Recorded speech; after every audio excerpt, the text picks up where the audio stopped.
we're ready. You're not. It's the one in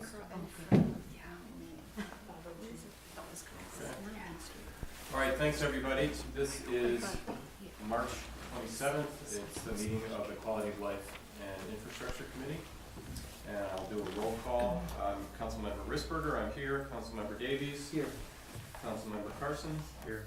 Councilmember Harrington. Yes, I'm here. Did everybody get a chance to look at the minutes from the last meeting? Any questions, any changes? Okay, great. All right, we have a full agenda here today. I guess what I want to do first, we don't normally on a regular basis open it up for public comment, but I'm going to open up the floor to public comment at the beginning of the meeting and then close it for everything else since we have so much to discuss. So is anybody here that would like to make a comment? Just stand, give your name, your address, and then say your piece. Okay. All right. So the first item that we're discussing is deer management, and I want to first thank members of DEC for coming today, as well as the Deer Management Task Force. And so this is trying to figure out which direction we want to go with this conversation first. And did members of the council have a chance to review NYMER's questions?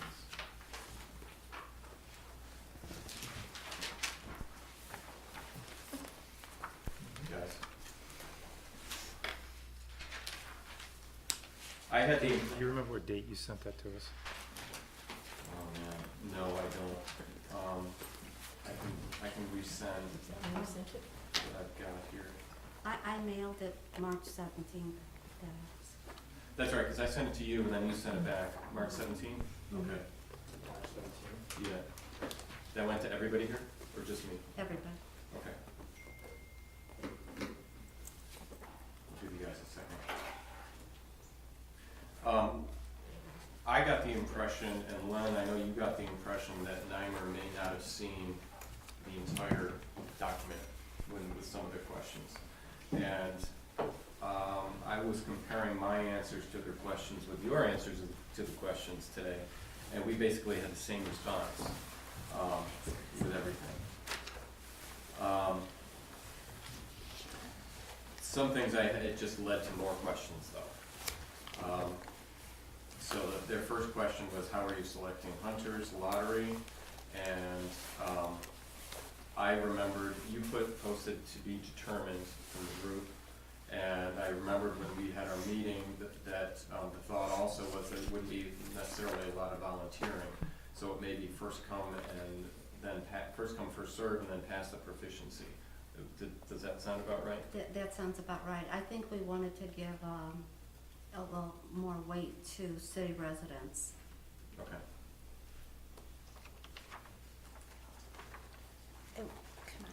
Can I just, Sure. I had said at a meeting that it also depends on who is in charge of the program, to make sure they're picking the right kind of people. Okay. And then how do you determine who is a proficient bow hunter? Is there a test for proficiency? On page 7, let's see here.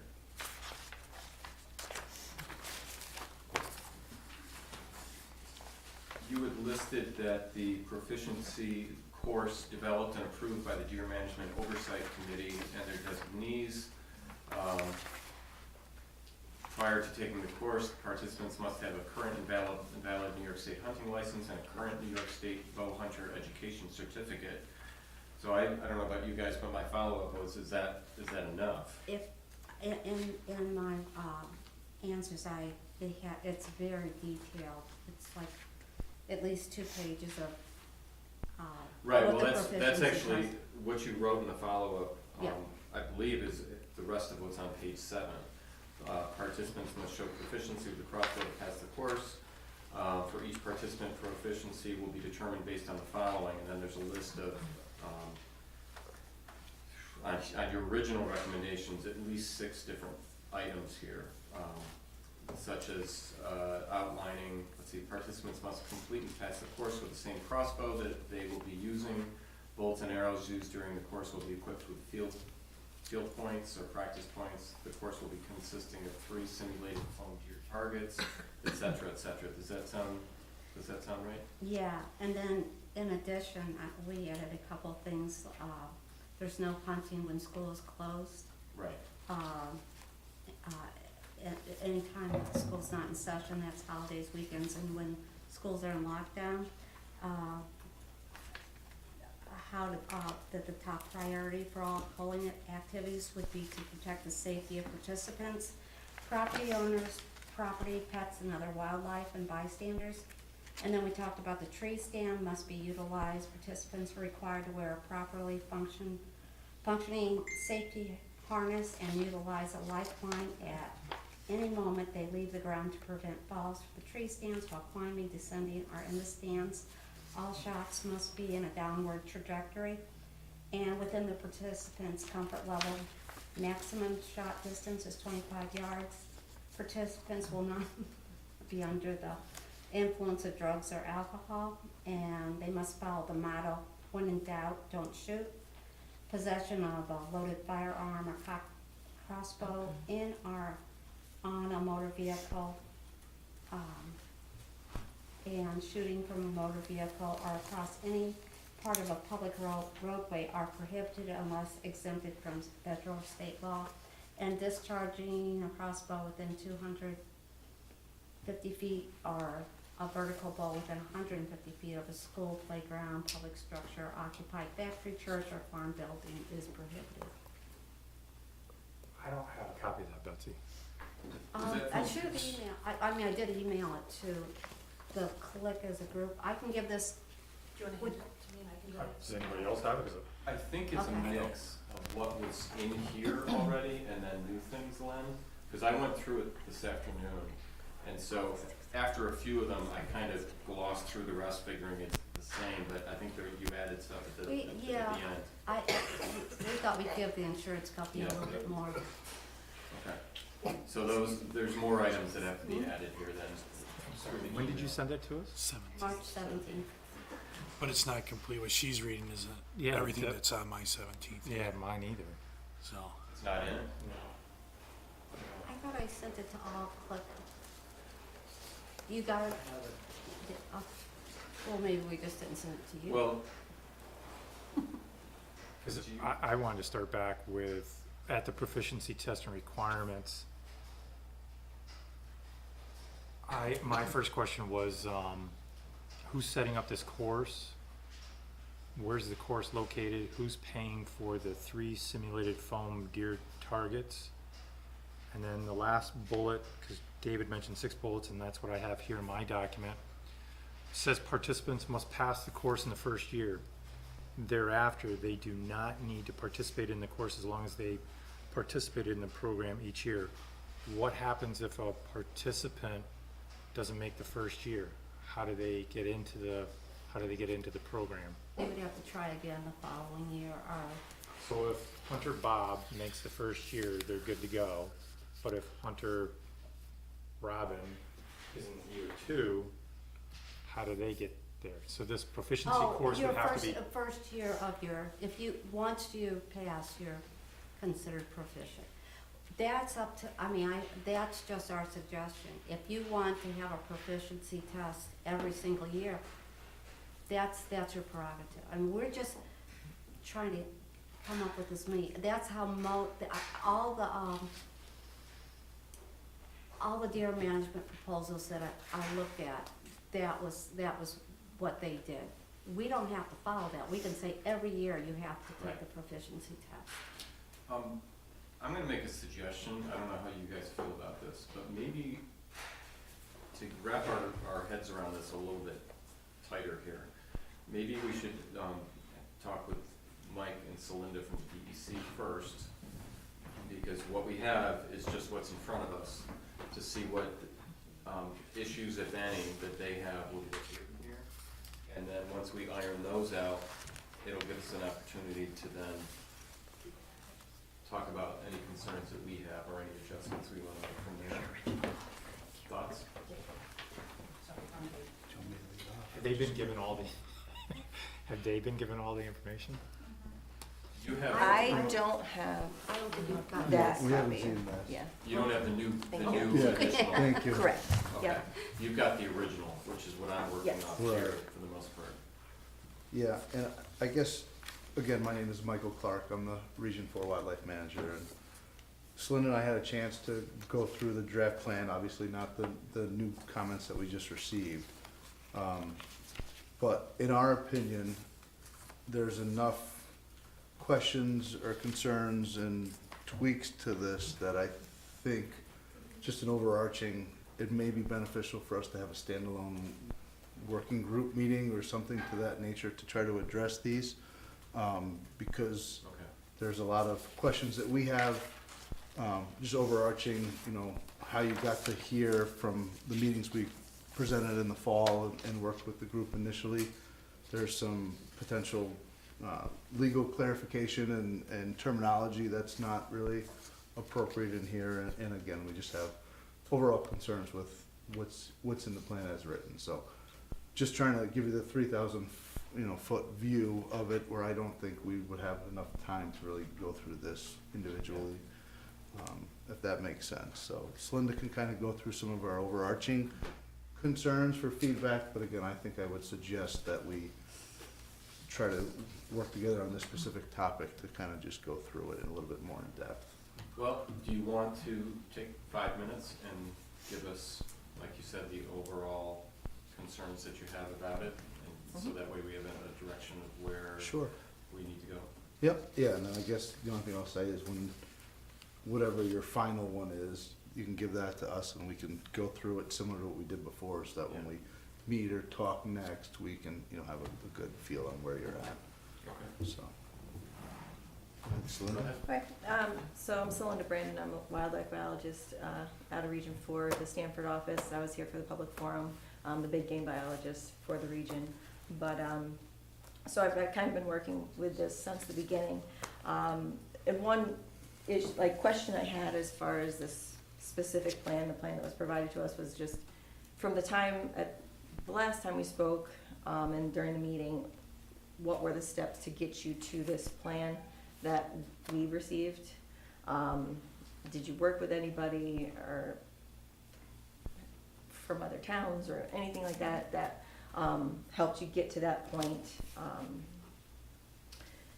Another one was during our public forum and during the many times we spoke, we went over the many different types of mitigation issues for nuisance deer within an urban setting. And it was always basically explained that the deer damage permits, the cull permits, which this management plan is referring to, is always the last option. So we kind of wanted to just kind of step back and see how you got to that last option. Did you look at the other options? Did you attempt to do any of the other mitigation measures? There's always just opening up hunting during the regular hunting season. That's always where we like to start. Or deer management assistant permits, DMAP permits, that can be issued to the city or to specific properties within the city. And that's again during hunting season. And those are always our first steps during the hunting season. We want to see the deer harvested during the hunting season if at all possible. And a lot of towns that have received permits, they go that route first. And if that doesn't work, that's when they go to the deer damage permits or cull programs. So I just kind of wanted to get the steps on as far as what has been done. Has there been any other mitigation measures taken? Also wanted clarification on the city ordinance for the discharge. And I don't know if the lawyers have any answers, but whether or not crossbow would be allowed under that existing ordinance. If we had a permit, subject to a DEC permit, but we have, we could craft something that would do it. Obviously, we have no discharge of guns. That's prohibited in the city in all situations. And we have, we don't have a specific thing that says, oh, and by the way, you can use broad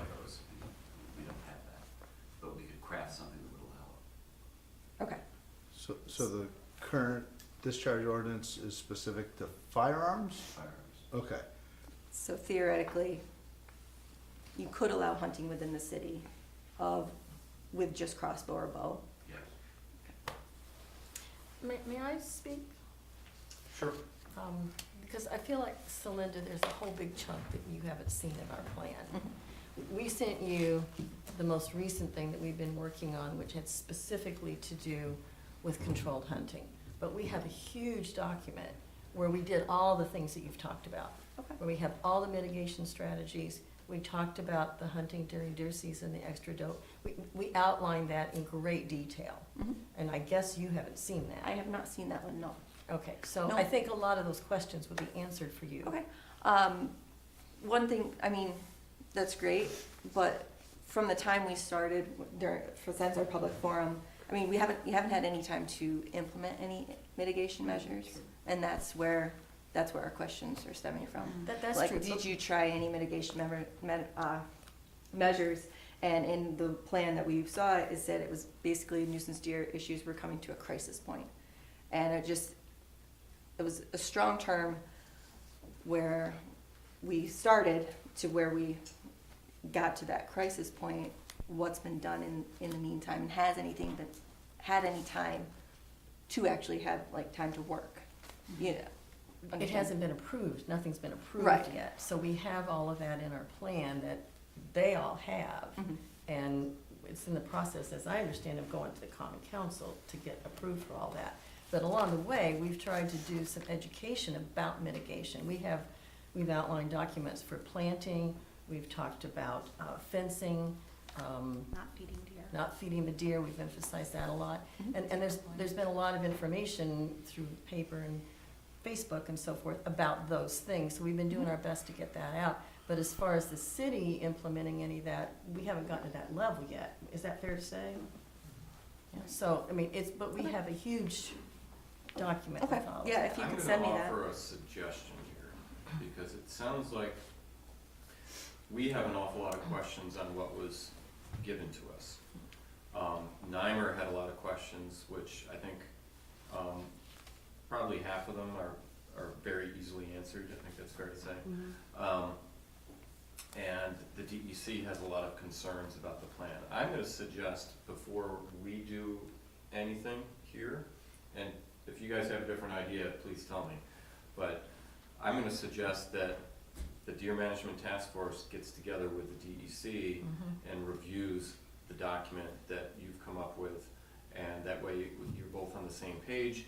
If any corrections have to be made in here, you can do that to make sure that the DEC is comfortable with whatever recommendation comes forward.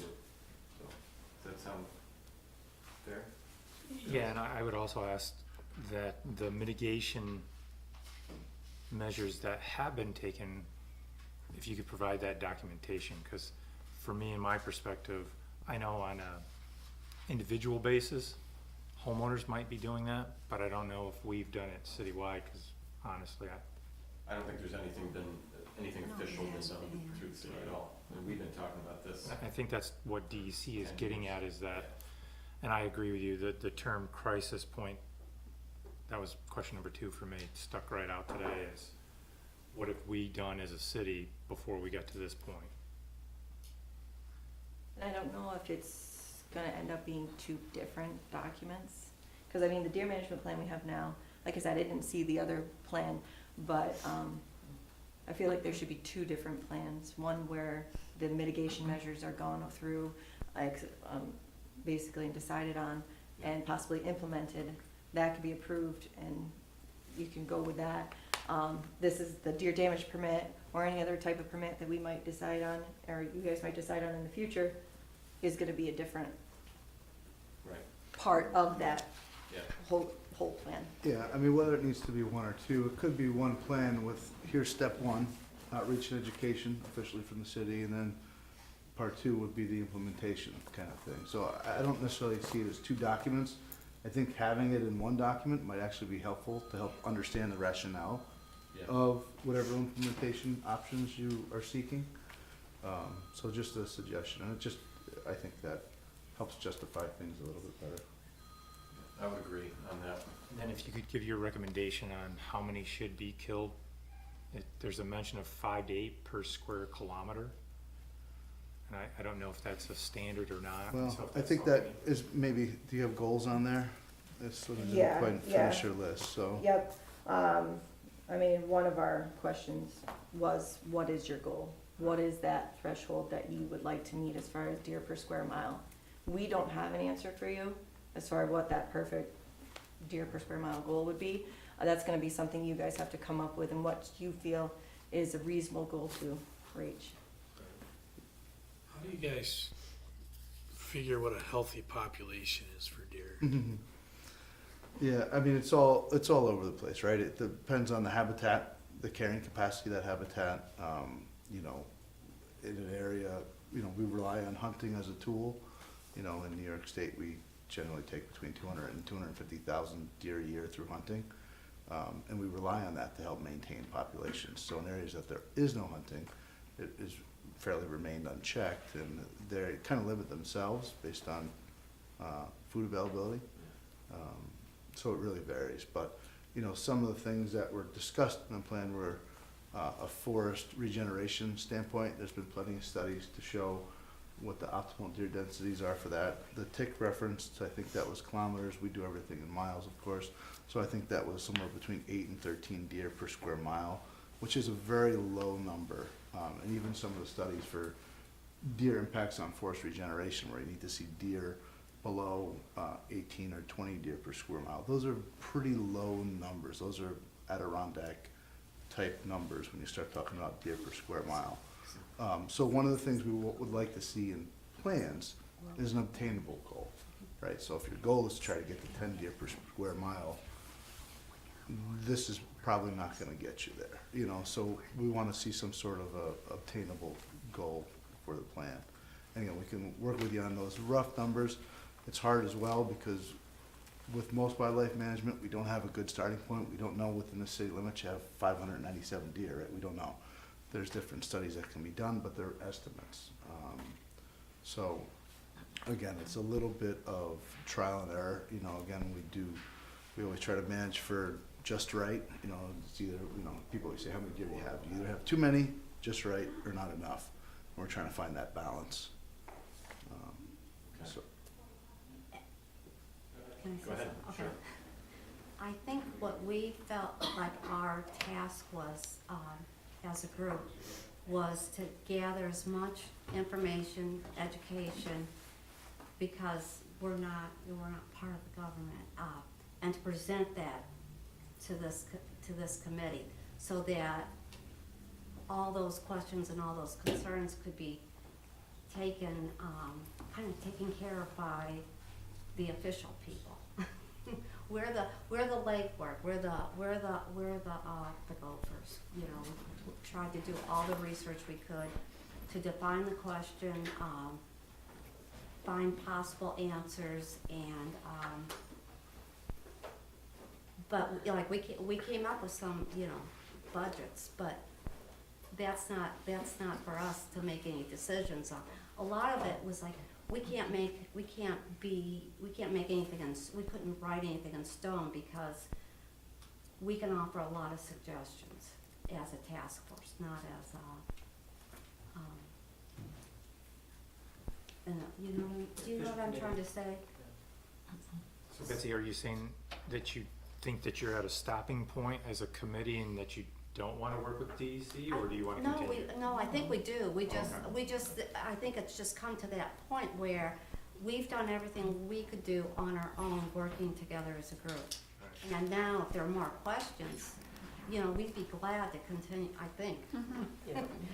I don't to think we continue realized working. either that we needed to be involving you in this process all along. We thought it was up to us to put all You talk this about together. DEC?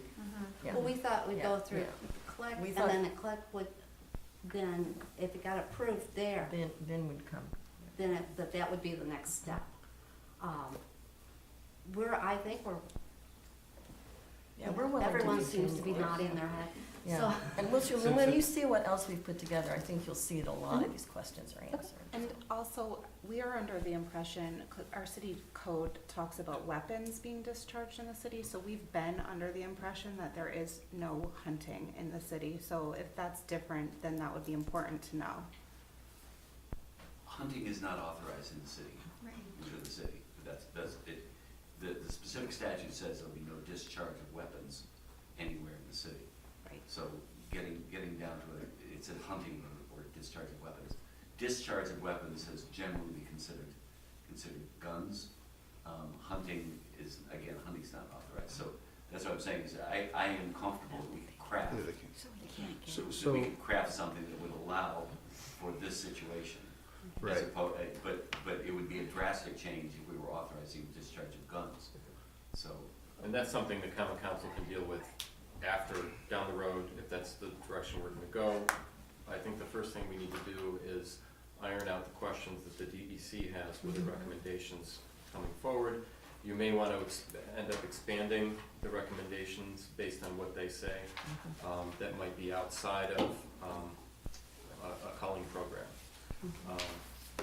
So I would recommend that you guys get together again and then Sure. push forward, once that's done, push forward the new recommendations, and we'll come back together and have a discussion. Okay. Anybody else have any questions up here? Scott? I'm just looking at our discharge of firearms in the city, and it says, it spells out firearms, air guns, spring guns, slingshots, or other instrument or weapon within the city, and then it goes on to explain who can discharge those.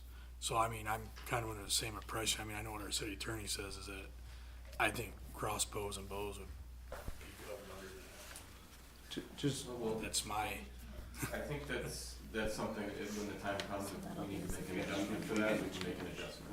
we can fix that for this particular. right. So I understand where they were coming from. And what I'm talking about is within the realm of the possible. I Okay. don't know if the common council would authorize, guns to be discharged in the city for this purpose. I don't know that I would even recommend Right. that. So, but if it's within the context of this program, I think, again, we could craft something that would authorize that for that particular purpose without saying, oh, sure, you can start shooting, you can start hunting within the city. yeah, just one quick comment on that. So there's been lots of case law where local, county, town, whatever, they're not allowed to outlaw hunting as an overarching. You can outlaw the discharge of firearms, which in theory would not allow hunting. But I just want to clarify that a city, town, county cannot overarching just outlaw hunting. It's the implementing of hunting. There's this one is- thing called the supremacy clause in New York Yeah. State, Right, which reserves to itself the right to regulate hunting, yes, yeah, which it does, yeah, yeah. and we recognize that. Mm-hmm.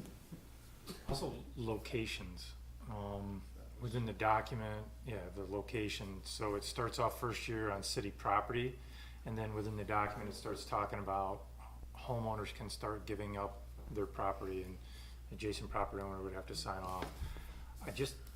To have this program successful, that your group and along with DEC would look at recommended starting points. I mean, the city owns, over 1,000 acres all the way up to the airport. So before we get within what we all imagine the city boundaries, that we would look at those areas first, maybe for success of a program. Scott? Just another thing, I think, Dave, our attorney, I know they're saying city property, but in our code, I think it's like 194 in our code, it specifically prohibits hunting within our city parks and stuff like that, so we'd have to look at that part of the code too, if we were gonna open it up to There be are able to two do this. statutes. One that talks about discharge of weapons in the parks, another that says that's citywide. So there are two current statutes that address it. We would have, I would worry more about the one in the park. Okay, But again, worry less about being able to do it. Worry more about getting past the point where we're being authorized to do it. We can craft something that'll work, but only if DEC issues us a special permit to allow us to do it. So let's get there, then we can address that later. So one of our other questions that came up was have you guys reached out to the local colleges? Hartwick and Suco have pretty good tracts of land. Hartwick's within city limits, Suco's right outside, and it might be a good resource to reach out to. So I just didn't know if, And that, there is precedent, there are other SUNY universities that have done deer management on their property, It's so. in the big, That's part of our yeah, plan. That's part of the Part plan, of the yeah. plan. okay. Yeah, yeah. I really think we didn't I understand. just wanna go through a couple other points. I'm not gonna get into too many specifics if we're gonna have another separate meeting, but, I just wanted to bring up the seeker process. Okay. If this goes through, if you guys decide that a DMAP permit or a deer damage permit is the way you wanna go, we suggest you to go through the seeker process. Go through the whole process, and basically that will cover you Okay. legally, if something were to happen. We usually go through secret if we breathe. Exactly, yeah. So, No wor- it no was just, worries. just, But that's a very good point, and I appreciate you reminding us that we need to do it whenever we breathe. I think that's, I mean, Anything else? most of it is more specific, that probably is better for Okay. a separate meeting, but. Well, thank you for the work you've done so far. Thank you ahead of the time for the other work yet to come. So I look forward to the next report. So thank you, everybody. Hey, could you just send me that document? And maybe. Okay, we need to move Yeah, ahead we can with go outside. park service fees. And Greg, where did we leave off with this? So, my notes from the last meeting had bringing this back to committee. There was a question I think Mark had asked about whether we could fund this using OCI grants, or I think you meant through the same funding source as the OCI grant. Or leftover OCI, either way, it's just some kind of. I mean, I think, I don't have an answer to that right now. I don't know changes, but as far as using the community development funds for something like providing public restrooms, but that might be a stretch, but. Determine that, I mean, OCI funds are supposed to be used for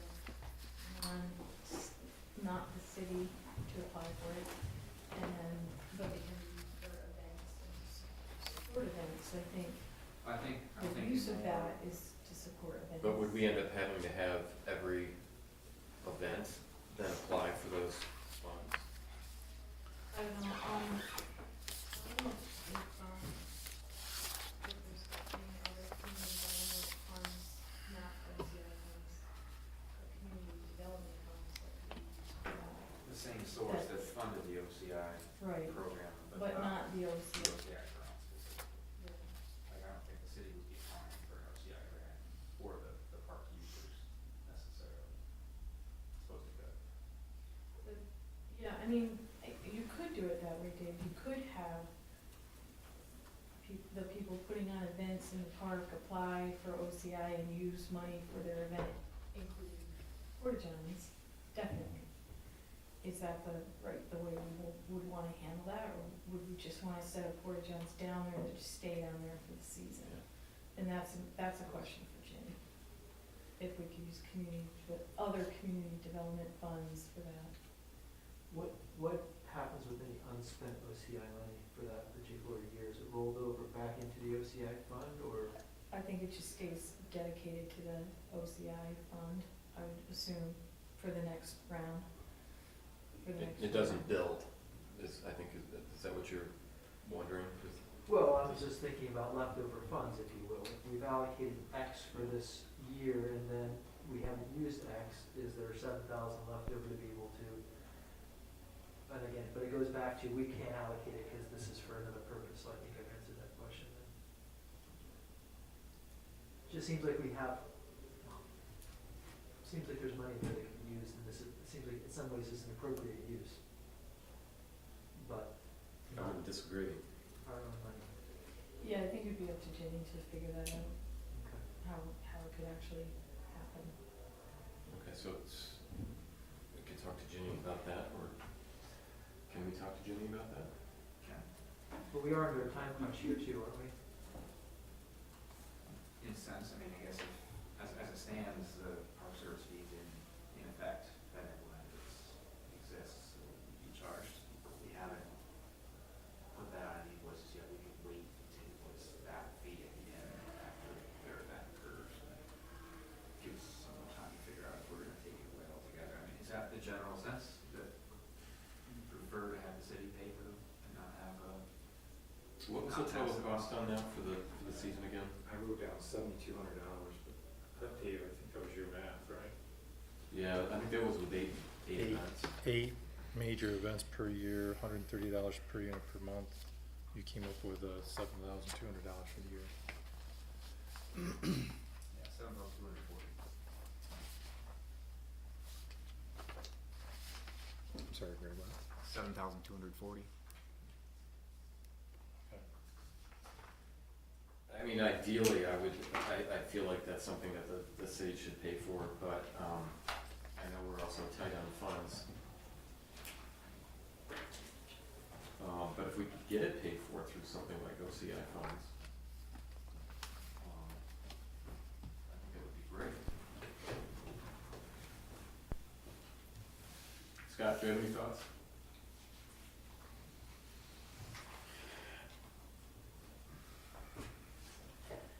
I'm not sure any of them I'm ready to share yet. I mean, I do got thoughts. I mean, like, I understand that we want people to use our parks. I understand that we want,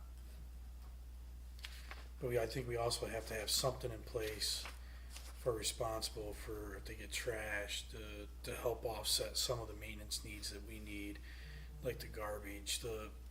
I think it's good that we are looking at renting the porta-johns to make it easier because of the bathroom facilities and the complaints that we've gotten that there's not enough, or, they run out of certain toiletries and stuff like that, where this would be taken care of. And I kind of understand where everybody's coming from, but I'm not sure. I guess I don't have the right answer right now of what would be the best way. There's gotta be a medium that we could come to for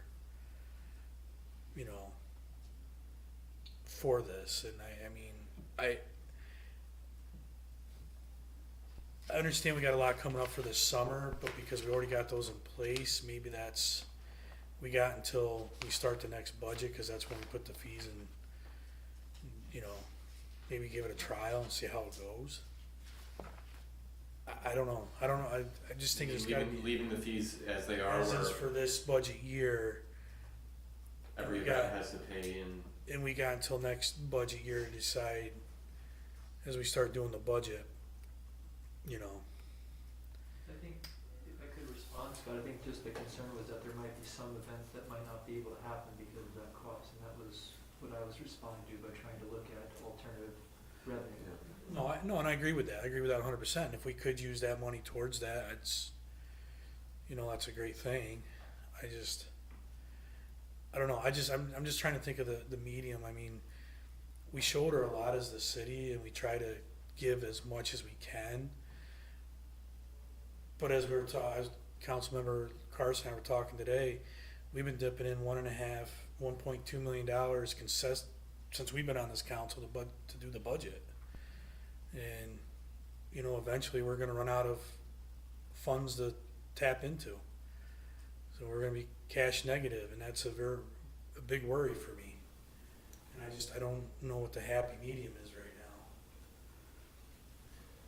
Well, we can table this discussion, get Ginny in on the discussion to see if other funds can be available, if OCI funds can be even used, and then come back with us. As of right now, these big events are gonna be charged for the bathroom fee for this coming year.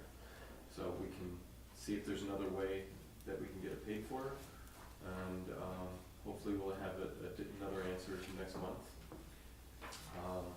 Suggest another alternative? Sure. Potentially, just so we don't have to wait another month. Right? Sure. We have a finance meeting on Thursday. One of their topics of discussion, at some point, Katie had mentioned they want to talk about sense is that if there's a source of city funding other than general fund reserves that could pay for this summer, that's something you would recommend, then I could bring that question to Ginny, see if we have an answer, and then bring it to finance on Thursday to discuss further, possibly discuss further at council after that. Let's move it along a little quick. Sure. Judy? I was just thinking ARPA, we had dedicated ARPA money to parks and rec, and it seems like a perfect use of that, and it's a small amount of that, it's right there. Advise you time to think about it for next year. Forgot all about the arts. Same here. Yeah. Len, thoughts?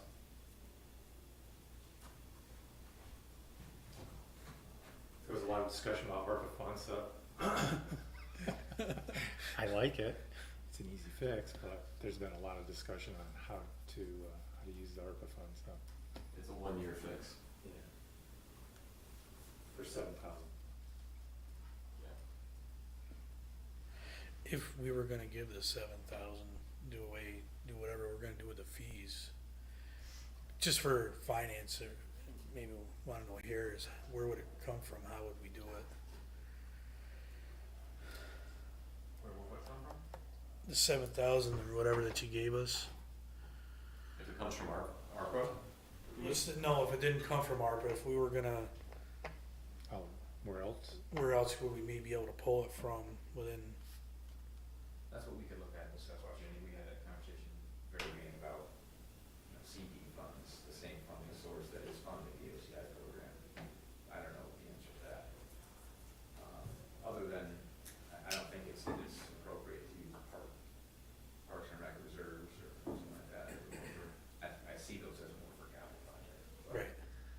I can't think of another option off the top of my head without talking with Jenny. She might have another idea. well, I like the idea of talking with Ginny, bringing it to finance, if you have any kind of solution, speed this along so we don't have to wait another month. I like the option, the potential option of ARPA, at least advise us a year. But we could also even talk about maybe splitting the cost between the city and all the different events to try to keep the cost down. It's another option too. Yeah, that's where my thought was, is that we could schedule this out Yeah. 50% and 25.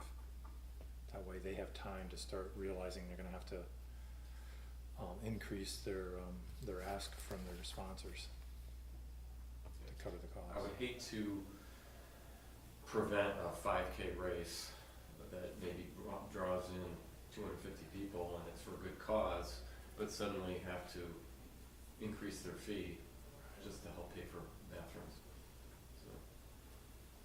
So, okay, so Greg, we look forward to what you guys can come up with. And on that note, let's transition right into 5K race courses.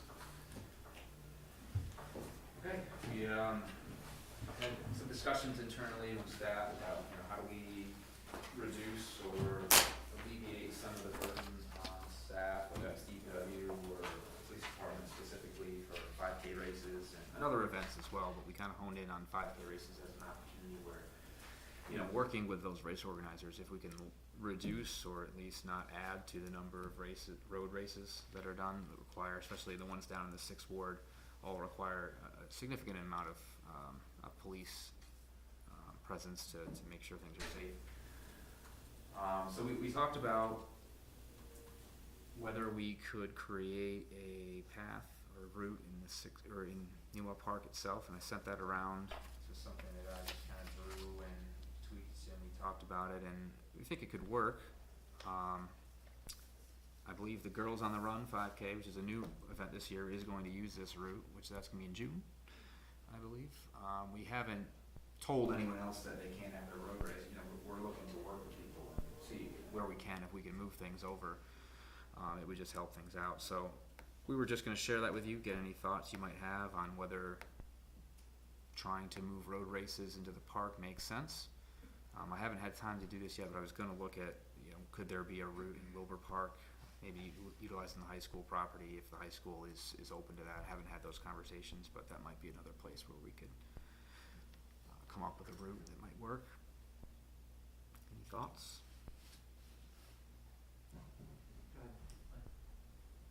So on lap 2, the red course, is it gonna be okay running on the grass portion on Catella? Yeah, that's the only little section there, so you follow the road, and then when you get by the well house, obviously you gotta cut across the grass. I think that's something that if this were to stick, maybe that's a priority, or we move that up the priority for paving that short section, so you have a fully paved route, sometime in the future.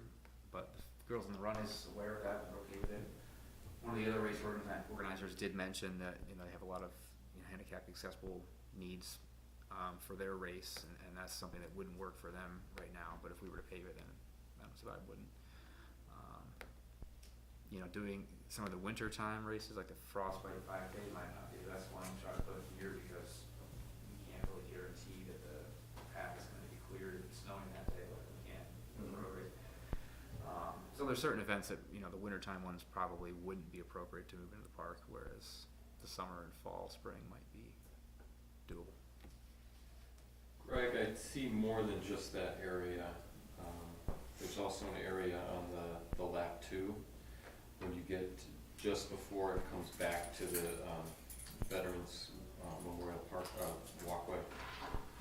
There's an area where it goes on grass as well. At least it appears to do that. It's hard to see, but that's the road that loops around. Okay, it looks like it comes off the road, but it could just be I think that's just the way the map looks, like there's a shaded area that's not actually the road. well, The line's on the road. my thought, from somebody that's done literally hundreds and hundreds of road races, my biggest, only concern, because looking at this course, I think it looks fantastic. The loops could get a little boring, but there's plenty of races out there where you have loops like this and it gets a little boring. But my number one concern and only concern would be that if you're a wheelchair racer, you wouldn't be able to do this. I think somebody that's pushing a running stroller would be okay, as long as it's not too muddy. But a wheelchair racer would not be able to do this course at all. So I would be in favor of that, but only if we finish the paving over in Cattell Park. And it would have to be paving though. Can't just be crushed stone, which I know I don't know if that was our intent everywhere.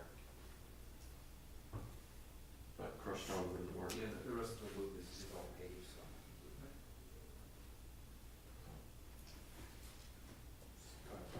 So Dave's comments aside, I mean, my recollection is that part of this goal is to try to come up with a kind of easy to manage loop. As you noted, you know, closing River Street is difficult and an inconvenience, I think, for many of those residents. There's also, we use a lot of police force to be able to close these roads, and I think this kind of contained or partially contained course, in my estimation, certainly kind of reduces the number of police that we'd have to be able to run these events. So you know, hopefully maybe other people would see this as a good thing and want to increase the event. So I see this as a good thing. I'm not real worried about the boring loops, because before we used to run on a track, those are pretty boring loops. So I think this is a lot more exciting. But I think in the end of the day, if we can kind of sort out some of these paving concerns, you know, we have a nice course here that could be really kind of interesting. So that's it. The only other on the practical level was just the start so close to the mill race. So just thinking about the, you know, groups of people that they would have to thin out very quickly to get into that mill race. So I don't know. It's, you know, a race organizer can certainly launch folks a little differently, but that was the only thing I saw, was that seems to be a choke point there, where in that first lap. Go either way. Right, or that too, right. That's a good point. I didn't think about that, but you're right. It would be, because that's from there to, Yeah. you're talking within the first quarter mile. Yeah. Yeah, you have a race of 200 people, and you're gonna hit a choking point right at that first turn, and then, the 50 yards into the mill race. Or if it just switched it around, had them start, go the other direction. Well, you could also go with this first and then deal with the problem when it becomes a real problem too, so, I don't know. So I guess I got a couple different questions, Greg. I know a couple of them down in the sixth ward on River Street and stuff, they have like buku volunteers. I mean, like they get the volunteers, they make sure the runners are off, they watch the traffic and stuff. Is that something that would still play into effect of having those types of road races, or is it where the promoter, the event person is, you know, has got history of doing these before versus, you know, doing down in the park? Yeah, I think so. I mean, we haven't had conversations with the individual organizers at this point, but I think if they're able to Provide enough volunteers and the police are comfortable currently as it stands not being involved, then we don't really have any police presence to save, you know? So maybe it's fine, but I know that some of them do demand quite a bit of effort. I mean, I live right on the primary race course, so like I can't never get out of my drive or in my driveway, but never.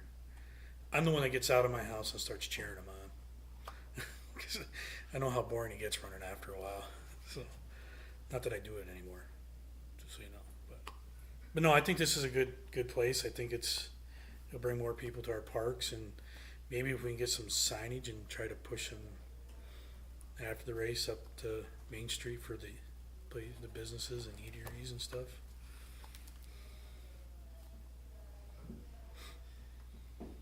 So at this point, where do we go with this then, Greg? Are we looking to pave more of Catella Park then, if to you make this happen? feel that'd be a priority, we can take that into account, looking at the, our parks projects in the future, and, it's up to you, I guess, if you wanna look at that. Again, we have ARPA funding, we've got a number of parks projects that were on that initial list, but we sort of were taking them one at a time. If you wanted to consider that, we could look at that, and we consider them later.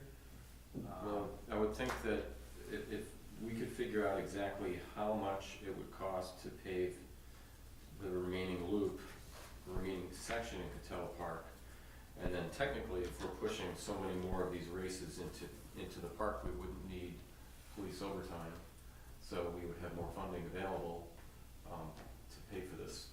But I mean, as I said before, I would be in favor of this once the paving is done. So How hard is it gonna be to close the park down for this race? Cause you're going across pretty much the whole entrance in and out on both ends. Yeah, I think that's a consideration, obviously. There's some logistics there with again, the race organizers, volunteers would have to work with us on where exactly that's going to go in. I mean, I just mean like now, I mean I'm just assuming just be like barricades that say road closed on both ends would. Yeah, I think if you had one volunteer at each entrance, so that once the race starts or when those runners are going by, they hold people up, otherwise they can let them into the parking lot by field 4, and just have them not go any further than that. If they're coming in off River Street or if they're coming off Market Street, again, there's just a crosswalk where the races are running across there. When no one's coming, they can let them through and park in Demaski Field lot, so. I mean, the only other thing I really see would be the same thing as the houses down off of Catella Park. Where that's With everything we have to I mean, coordinate. there's no perfect solution, I get that, I completely understand. Yeah, we coordinate with them, like, anytime it makes hard, we talk with them about any threat of putting the floodgates up, so. As well as We've if got their anybody- number, email, on file. as well as if anybody has rented out anything in the park.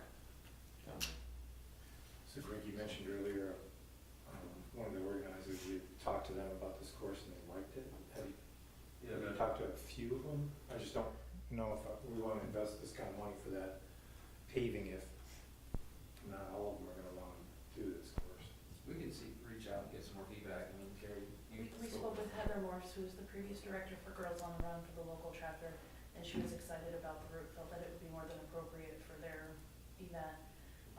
We spoke generically with other organizers about bringing their event into the park, and other than one that had the accessibility concerns, in general, it was a favorable response.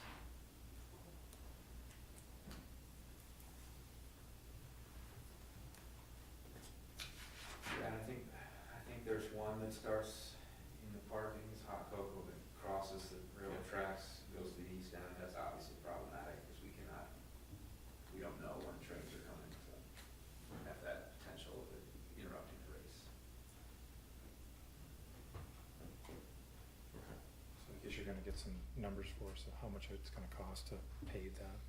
Yeah. You want me to bring this back to this committee, or? Yeah, let's bring it back to this committee.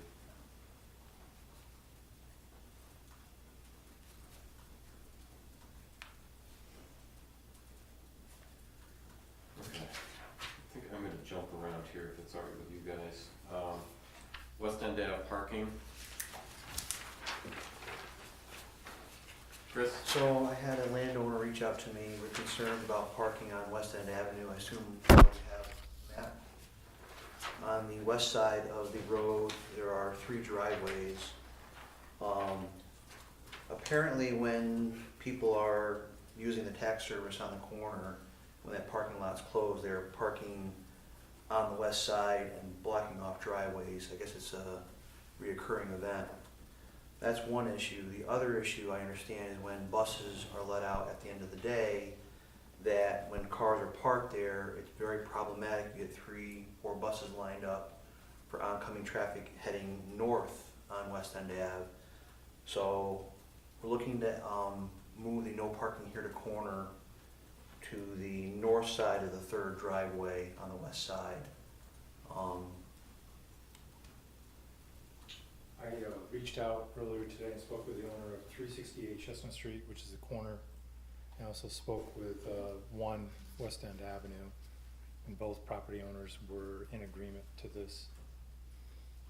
Yeah, as I told Chris before the meeting started, I'm on this road almost every afternoon, and if I'm leaving when a bus is coming, it gets really, really tight down in that area. So I would be in favor of this. I think it's just for safety management.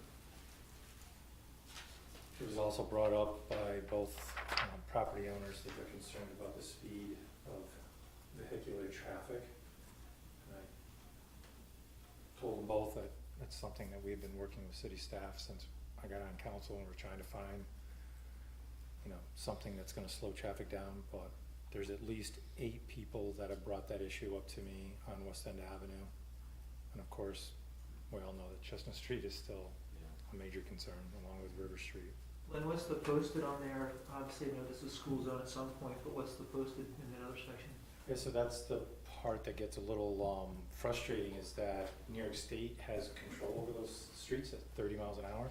But I think they just passed a law last year that said, within 500 lineal feet of a education, you can slow it down to 25? No, you could do that before, I forget the distances, but a certain distance of a school, you can designate that short stretch as 25 miles per hour. Now you're able to, with justification, engineering justification, make your citywide speed limit 25 miles per hour. That's something we talked about at this committee, I think, 6 months ago, when they passed that. That's something we're gonna be looking into. Do some data collection across the city. You can't just, even though it's a blanket, citywide limit, you have to look at the streets and see if it's justifiable. So there might be some streets that would still be 30, most of them I definitely can say would be applicable as being 25. Most streets, side streets, you're not gonna measure speeds, you're not gonna see an average speed of about 25 miles an hour. But obviously there are streets like Chestnut, you will. And a street like West End Ave, where 25 miles an hour may seem fast. I don't want to dismiss the concerns about the speed over there, because I completely understand it, but for this purpose about moving the no parking signs, is everybody here in agreement about that? Yep. Okay.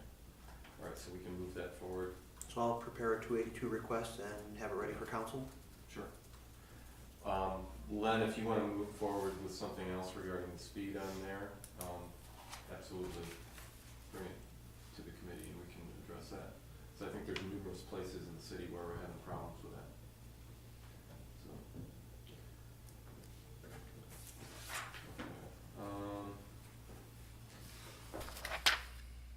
Main Street closures for events. Okay, so we have obviously a number of events throughout the year, some of which are recurring. Just to run through the ones that closed Main Street downtown, Snowmageddon didn't happen this year. I understand it's intended to happen again. O-Fest, or it was O-Fest, and it was Oxtown Fever, now it's gonna be O-Fest again, the Main Street closure family portion of that, that's in April. Memorial Day Parade, Pride Fest has applied to have a Main Street event this year instead of in the park. Hometown Fourth Parade, Blendorama, that's the basketball tournament that happened for the first time last year, they're looking to come back again. The City of the Hills Festival, led by Kano, 2-day event in September, Halloween trick-or-treating parade, and the holiday parade and street lighting in December. So it works out to be about one per month, not counting January, February. And from a staff, again, perspective of staff time to close streets and all that, we think that it would make sense to limit it to one per month. There's not people knocking down the door looking to apply for more events at this moment, but we were just thinking about what are the guidelines for a downtown event. We've had the policy that new events go through council for approval the first time, and then thereafter they're automatically approved every year. We think maybe it makes sense to bring them back for a second year, so something like the basketball tournament or even the City of the Hills Festival. I think that was a first time road closure. It was repeat closure, but it was a one-day event. Now they're requesting a 2-day event. Yeah, okay. So it's substantial. Thanks. And that gives the council okay, initially you approve it, sounds like a good idea, go for it. Now you get some feedback in year 2, how did it go? Were there complaints from businesses? I know that's a sensitive topic. Does a particular event help or hurt this business or that business? And on average, is it something that we think is worth it to have the street closed down? We had an event in February a few years ago, it didn't happen this year, that they had a full street closure, but they really only had enough people where they could have had the event in Muller Plaza without closing the street and impacting businesses potentially. So those sort of things. So we kind of came up with some initial potential guidelines, not hard and fast rules, but guidelines for why would the city approve closing Main Street for an event. We think minimum 1,000 persons in attendance, that should be that scale event. Anything smaller than that, maybe it's not big enough to be worth it. Maybe that's not the right number, but that was an easy round number we kind of started with. We don't want, we had the street closures were pretty successful during COVID. We tried them again, or maybe we did too many the next year. Maybe it wasn't really as necessary, and you saw times throughout the year where it just looked like a ghost town. We don't want that. Somehow we should be gathering feedback from businesses. Was this particular event helpful to your business or harmful or neutral? That's something the council should generally understand anecdotally before making a decision to approve that. Deal doesn't do that for us? I thought they gave us reports on the closures and stuff, or is that just their events? Deal events, yeah. Okay. We don't do all, most of the events are non-deal events. Okay. So we don't necessarily get feedback on those. We could, in the initial permit approval, require some sort of a report back to the council after the fact from the organizer, who might have to go around and talk with businesses, or we develop our own survey if we can get people to respond to it. One that's no big deal, we always do this, but keeping a full lane clear for emergency vehicles, that's a standard requirement. Obviously having the organizer provide the proper amount or number of bathrooms and other amenities that may be required, insurance, all the standard things that are done on a case-by-case basis with the city staff involved. I had it here approving approximately one per month, so as to not overburden the staff. If we have DPW having to come in every weekend for 6 weeks in a row in the summer, it kind of weighs on them, and looking for volunteers, it gets to be difficult to find people who are willing, ready, and able to do that. So if we can spread them out a bit, which they naturally are right now, so I think that's a good thing. Yeah, that's pretty much it. I mean, if new events, again, if you approve them based on those or other guidelines and then have them come back, discuss it again the next year, there might be a reason to not approve it again. Or you might have a good discussion about how to improve it. Maybe there was negative feedback from businesses, but they have a better strategy this year and we're willing to approve it again. So if you're open to that, we can kind of formalize, it's, again, guidelines. I don't think we want to come up with like strict rules, 1,000 people, if you got 999, you're out, but And then we have some events that were first time events last year. Should we have them come back in? I spoke to one of them, Cam, from the basketball tournament. He's wanting to come to the next council meeting, give a presentation on how last year's went, what he's planning for this year. We could do the same with the other events that are We have coming up. representatives from Pride Alliance here in Nice. case there are questions about Pride Fest. Cool, okay. Hi. So there we go. And, That was all I had. and then from city staff, what's your thoughts on how you would decide which event to go with if we start getting more than one per month? Well, I think we can discuss that. I mean, I think if you have an existing event that's been successful, you've got first dibs on repeating. Again, it doesn't have to be strictly limited to one per month, but on average, I think, some, you know. Does that include parades too, or is it just long-term closure? Yeah, I included the parades in this. I mean, there's the Fourth of July and Memorial Day parade, and Halloween, and is there Christmas tree lighting? But it's combined with the tree lighting event, and trick or treating is combined with the Halloween one. So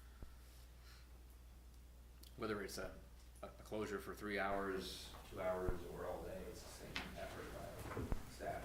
So, maybe there's a few less barricades, but they're still coming in twice and having to sign up.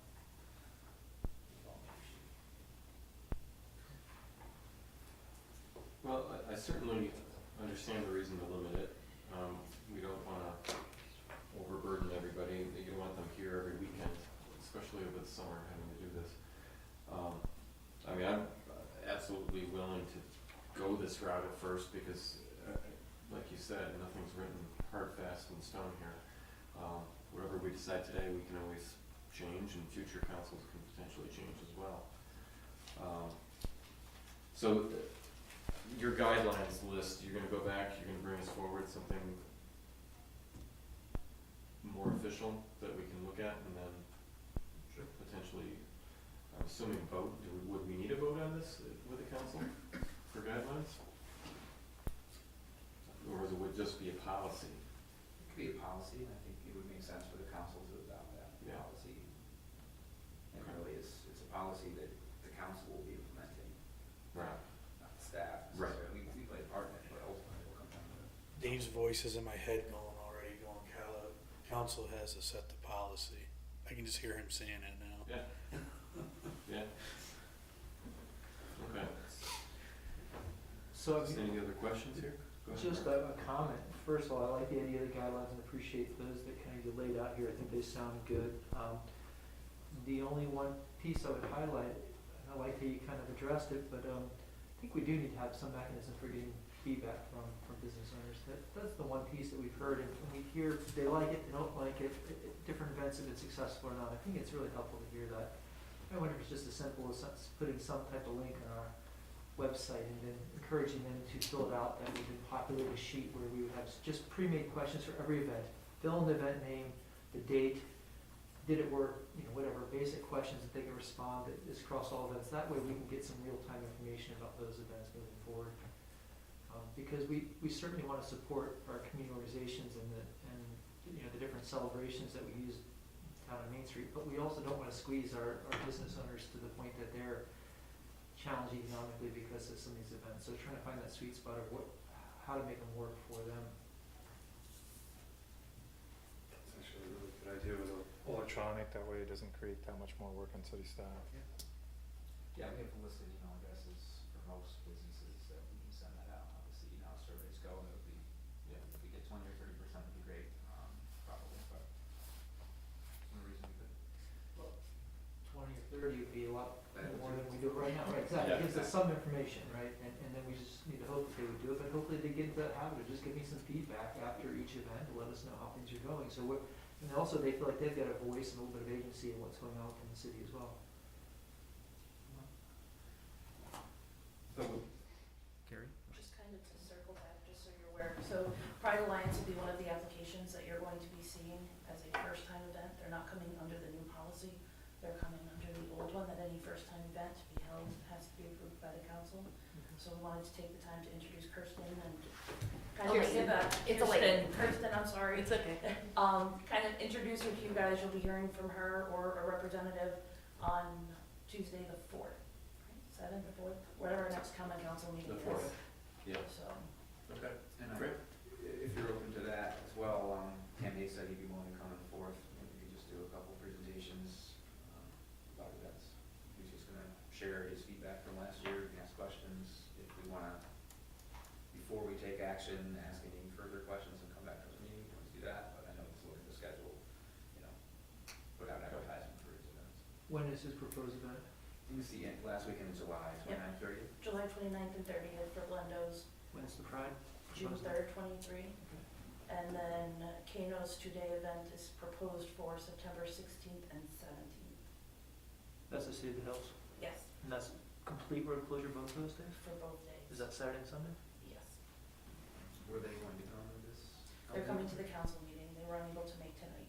So we'll have 3 presentations about events on repetition makes, Well,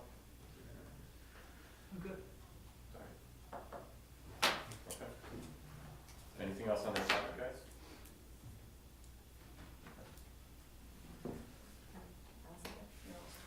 Thanks, we'll see you. All right, we'll see you Yep. Tuesday. Yes, good. Oh, boy, okay. Some of these are new. Trash bin storage communication to residents. I raised it. So, both of the G and H, I was contacted by folks in my ward about these. So with H, people love, or the person that contacted me liked the new, kind of ordinance, but wanted to know how we were gonna communicate that to residents. There's a lot of people, they say, that do actually have their trash bins stored out in the front of the homes, and feeling, again, in support of the ordinance, that we need to communicate that really clearly. So that the recommendation was, and I thought it was, valid recommendation where they bring it to this particular committee, was that we would put together some kind of official letter, or maybe it's a nixle, as an easier way to kind of highlight some of the changes that have taken place, and so that residents are aware of them. I don't know how many people are tuned into what's going on, but thinking that it might be good to try to reinforce those and kind of get proactive about it rather than reactive in terms of our code enforcement officers needing to knock on doors and talk to people. So that was the recommendation. So are you saying that, there's lots of residents that currently store their trash bins in the front of the house? Yes, that was the constituents' thoughts, and then walking around and observing myself, and that they're actually. Wasn't that always the policy that you couldn't store them in the front of the house? Yeah. That part's not new. Visible from the street. Yeah. Needs to So be. I thought they thought the part was new, and I frankly didn't go back and No. fact check it, but that was what they were hoping, that we would be able to let people know about that, and the new changes in other areas. Yeah, certainly do that. I'll work with Carrie and Stephen and get something out. Well, I think it's also, I think council members also need to take a part in trying to encourage people to get on Nixle, because how many, do you have a ward, you still have access to the numbers in each ward that are on Nixle, right? Have they climbed up Is this above? I'll have to do a comparison. Is this like a grading? We feel like we're being It graded here, is. right? I don't know if I wanna You call it pass out the test or not? publicly, we might have to. Oh, Ward 3 was awful, the last I checked, it was a while ago, but I think we had like 3 people on it, that was it. Oh, in all seriousness, I think anyone running for office again, or even new candidates, if we give them the Nixle sheet Yeah. to hand out when they're talking to people, that might make Yeah. sense. We have graphics already set up that I can email to people. Okay. Are you interested in hitting G quickly, or? Oh, I thought she was gonna actually start reading the wards and how many are in the wards. I thought you were for a second, but I mean, I can tell you, first ward has 32. Nope, I'm sorry, first ward has 85. Oh, jeez. The second ward has 13. Third ward has 15. Fourth ward has 21. Fifth ward has 12. Sixth Ward has 39. Seventh Ward has 5. And the Eighth Ward has 9. Well, we can tell Luke that he only has 10. We'll Luke, have to ask personally what that number is. Luke, how did you hit the negative numbers? So, thank you for telling us that awful information. Thank you for publicly outing us. Yeah. Yes. So, I wanna jump to street naming policy since that's been on the docket for quite a while. I gotta bring mine up here, what I sent out to everybody. So I read through this and I've got questions, concerns. I don't know if you wanna kind of work through this and wordsmith this now, or would you like us to send you? It's up to you guys. revisions? I mean, that's, What I sent, I had issues with some of what I sent to both of you, to all of you guys, because what I basically did was pulled the best of what I could find out of 3 different policies and merged them. There's some questionable things I find on here as well. Definitely the fees that are involved. I think those are definitely not hard and fast at all. So it's up to you guys. If you have a lot, I'd say send them, but otherwise we can work through it right now. my major issue was the number of, proposed honorees per calendar year being 2. Oh, per ward? Yeah, that's 2 per ward per year, so in a 4-year term, that's 8. In some wards, we're getting pretty close to the number of roads that would be designated, and those are designated for 10 years. I think we need to cut that down. If it's supposed to be a real special award, an honorary type thing, I think it needs to be less in my opinion. Yeah, and along with that, I'm not really sure that we should do it as a council bringing it forward, or, I think that maybe that it should be a person brings it forward and have maybe like a city committee to sit up and vet them first and then bring them to us. Well, I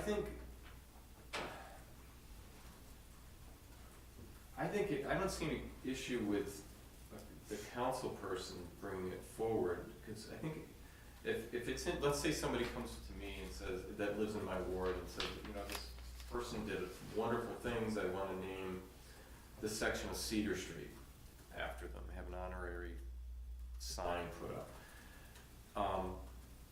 You'd think that you'd want the council person that represents that ward to be on board as a sponsor, because if they're not on board, I mean, right there, it's gonna be hard for other council people to get on board and vote against them on that. Well, I understand that too, but maybe instead of bringing it up like to the council or whatever, it should be brought up to the committee, like the person needs to do it, and then the council member can work with the committee. I can see where this could put a council member or, somebody in a bad spot where everybody wants to come up and be like, it really needs to be named after this. Now all of a sudden I get 10 names in front of me. How do I pick the two names to bring in front of? I think it's, that's just what an issue that I might see. Because who am I to say, yeah, this person's worthy or this person isn't? I think that's where, we should maybe have a step back a little bit and be like, well, nope, there's a process, and, follow the process. And Now, you're saying committee, you want a committee or a commission or a board to discuss it? What are you saying? what's that? You were saying committee here, right? Committee of the council. Committee or a board or commission? Committee of the council should come forward to first? It doesn't have to be like maybe like a committee in general, like maybe it could be just, a couples from the city staff or something like that, or we could make a committee that would see these honorary things as, they meet maybe a couple times a year. I mean, I just, cause I don't know how much also, but like I said, is kind of tripping here. I don't know who the committee should be for. I'm not sure that it should be a city council committee first that gets the request. Maybe there's a, like part of the permit process that comes in, and there's a city staff to get together or whatever, you know, first to even see if it's even feasible or whatever, you know. If it helps at all, Scott, all three samples that I looked at, their requests came to the council. I mean, there was some variety of whether the mayor was involved or not, or whether a council person was allowed to, you know, who was allowed to have it named after them, but in every case, I believe it went through the council directly. I don't know how much I'd wanna bog down the process. I mean, obviously you don't want somebody on the sign that nobody likes, or that really didn't do what, anything that was beneficial to the city. But I wouldn't want it, I don't know, I don't want it too cumbersome of a process, I guess. I think everybody sitting on this council is gonna have a problem if you get people in your ward coming up and all of a sudden you got 10 names and you're gonna sit there and say like, okay, well, I can only do 2, I'm gonna have to pick. I just see that as an issue, and then somebody, you know. Well, it may not be an issue. I mean, how many have we had? And, I mean, I've been here, this is my 12th year, and this is the first time we've had one. Yeah, but we're also putting this on the front page of the paper that we're discussing this too, that this is what we're gonna be doing, so it's gonna get out there now, and then you're gonna want, people are gonna say, hey, this is a great idea, which it is. I'm not saying it's not, but I'm just saying now it's gonna be in everybody's, you know, forethought, where before a lot of people didn't realize that maybe this could even have been done. And then Dave, going along your lines of thinking, if the council is gonna do this, would it be done on an annual basis, like November, for example, we do this process where we have a special meeting or workshop and we go through this, because I'm assuming that's how you're gonna get mustered on this, right? Is that we're gonna fill out an application and each council member's saying yay or nay to this? Ultimately, the way this is written, yeah, as the way it's written right now. Right. So it's not a given that those names are gonna pass muster, because you've got the application process, so figure there's potentially 16 names per year, so it would take a little time to kind of go through that if you gave it some validity, some legitimacy. Wait, so I guess I'm not following. Are you saying that it should be done all at the same time for the year? Yeah, because I would think that you'd want to do that. To Scott's point, I can see constituents coming up suggesting names and saying, hey, that's great, here's the form, let's fill it out, but then we'll, maybe as a ward, go through that before the November meeting for council or whatever workshop. I don't know. I don't know how big this is gonna be. You may be right where nobody's ever suggested, and we might be looking at 16 names, and I was just thinking of some guidelines. Well, it says right here, the honoree must have made a demonstrable and significant positive impact on the community or contributed to the cultural, economic, educational, intellectual, political, or scientific vitality of the community, or made an extraordinary contribution in the service of humanity. Of course, all of this is subjective. And it's the way it's written right now, no living individual shall be the subject of the dedication. Yeah, that was one of my points. Unless, except by unanimous consent. Right.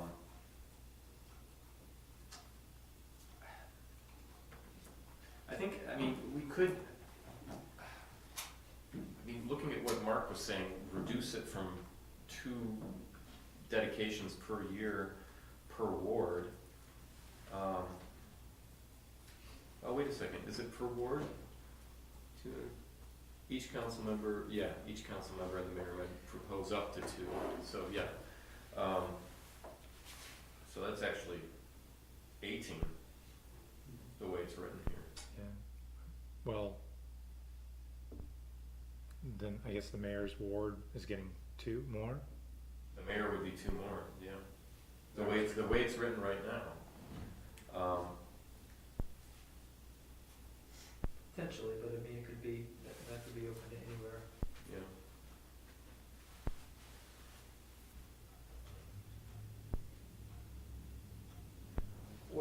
wanna not put any number designation on it and let this ride and see kind of what the response rate is, and maybe if it's one a year, excellent, and if it's more, then we begin to figure out what we do in response to that.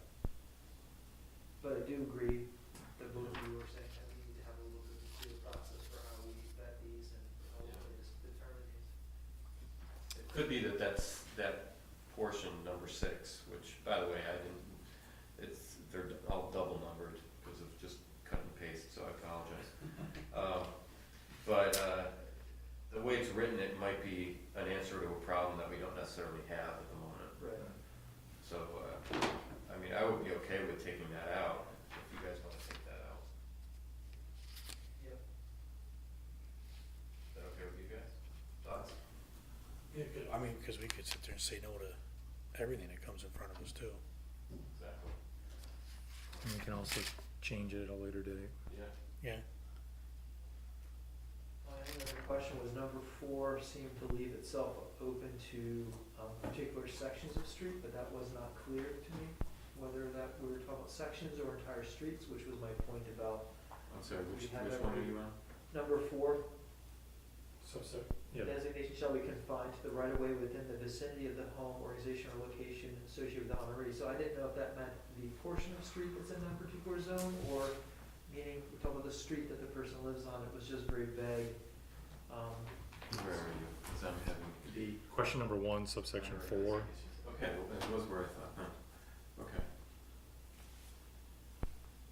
So are we talking about a segment of a road, or are we talking about the entire road, which was my point, that if we had, that many, we would run out of roads very quickly if it was a 10-year. Well, that number 4 also ties into my question on the second page. It would be question, under the application procedure, it would be number 4. Second sentence, it says including total length of the street to be affected, which drops you down to under signage and restrictions. Number 2, only a segment of the street between 1 or 4 contiguous blocks may be proposed for honorary street designation, and in case of the walkways, trails, bike paths, and designation may apply to the entire length of the way. So I thought that all 4 of those, 1, 2, 3 of those, sorry, all 3 of those kind of tie in together. And So I guess we could kind of address all those by determining what are we talking about? Entire road, segment of road, if segment, how long the segment, and agree upon that, which would then help us straighten out a lot of that language.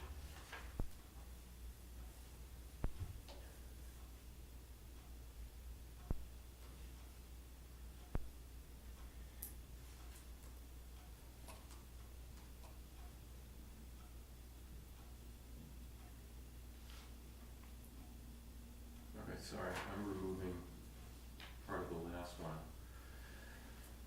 Tell me again repeat what you were saying about that. So to Len's point, if we look at the criteria of approval, 1.4, if we look at the other application procedure, 4. I think B, is that correct, Len? And then, just 4, yeah. and then the other section under signage that we're dealing with. I think we need to determine ourselves first and foremost. Are we talking about an honorary street, the entire street? Are we talking about a portion of street, the block that the resident lived in? Are we, what are we talking about? And then once we define what an honorary street is, then I think we can begin to fill in the blanks about how long or. When I was looking at this, I was assuming that it was, number 1, in the vicinity of whoever it's named after, and it was saying between 1 and 4 blocks, nothing longer than that. But if we want to narrow it down to 1 block of a full street, I mean, that's fine too. I don't really have a real hard opinion on that one way or another. I mean, obviously, I think it's the road that the person or the business or whatever is on, yes, but I think it would be, I don't know, I think it would be a little confusing perhaps to have patchwork of, if you think of a long street like River Street, one of the longer streets in the community, having this patchwork of honorary sections here and there, I just think it would be noisy in the worst case scenario.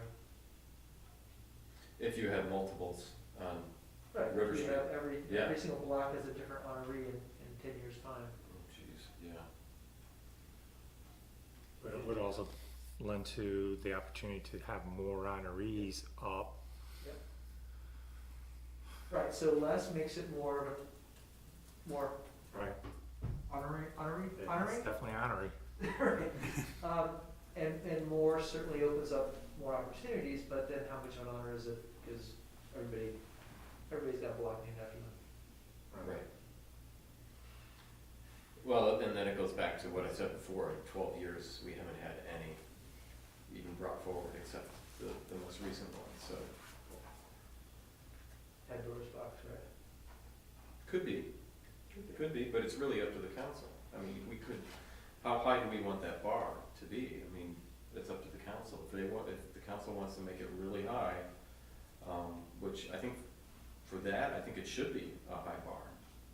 So I don't think if the bar's too low, then yeah, we're gonna have everybody come forward. And then it becomes diluted and it loses its importance.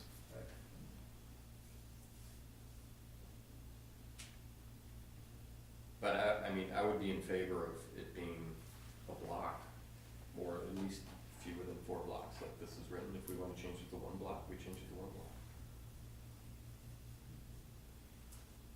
I have to think that through a little bit more, my thoughts about that. Yeah, cause like Chestnut Street, Main Street. Main Street. Well, It goes through like 3 problem, right? Some roads actually have 1 block, and some have many. State the obvious, I know, but meaning that, different roads would have available, different numbers of honorees would be on that particular road, right? Sorry, that's not really wise. And they have different numbers of houses on those blocks, so it's really. what we also need to think about is our ward map, right? So It's gonna be changing. it's changing, but like with Scott and I, if we'll go with a new map, Chestnut Street on one side is 6th Ward, on the other side of Chestnut Street is the 5th Ward, for the entire length of Chestnut Street. I think going up West Street, same thing, changes. So, we might wanna recognize that also. Is that you could potentially have the 5th and 6th nominating somebody for Chestnut Street, and you're looking at the same block or blocks. That's a good point. So maybe it's not a ward nomination, maybe it's, back to your point, kind of who does this, is maybe it's an overall council discussion. Well, either way, it was supposed to be an overall council discussion in the end. Are you talking a separate board or commission that nominates? I hadn't thought that one through, I was thinking more along the lines of a committee such as this one would bring that, kind of vet those in the first place and bring them forward regardless of ward. Well, I was assuming that something like that would happen anyway. Right. That you'd have a nomination from, though, I mean, the way this is written is it would come through nomination through one council person, but I assumed it would go to a committee for a discussion, and then ultimately it'd be a vote on the entire council. So, I just wanna, go ahead, Scott. I'm gonna step into a hard here, so please bear with me, but I don't wanna assume anything. I'd rather have it in writing, because we already see how the Charter Review Committee got formed was because somebody assumed something was written one way versus another way. So I'd rather have it in writing that Oh, yeah, You I mean, know, that's why we're discussing that this. it I needs to go totally to agree. a committee first or whatever, so that we take out that gray area. So you would want it directly in here that, let's see, the way it's. It's not really, request from the number public. 6, it's not really saying where it goes. That's why I was suggesting, what are we doing this once a year? Whenever we bring one up, I think we need to define that a little bit better. Oh, actually, well, it says here, under 4, application procedure, it goes to the city clerk, they pay the application fee of $50. And then it is, upon receipt of a completed application, the common council shall review the submission for compliance compliance with the requirements set forth in the chapter, and shall have 90 days to make a determination on the application. This review shall include providing OPD and Department of Public Works with a copy of the completed application so both departments can evaluate. And then if nothing is done within 90 days, the request is deemed denied. If it's adopted, then the party requesting the dedication shall deposit funds equal to the cost of the signage to City Finance Director's office and then installed. So, I mean, if we want to say a little bit more specific, if this is what we want to do, if we want to say it is discussed at, we definitely wouldn't want to say what committee it would go to because committees change. I mean, I suppose we could say Common Council, well, we shouldn't even say the Common Council Committee will discuss it because this Common Council may change from being lots of different committees to a committee of the whole someday, who knows? One thing I would say we should include is if it's denied, they should get their $50 back or whatever the application fee is.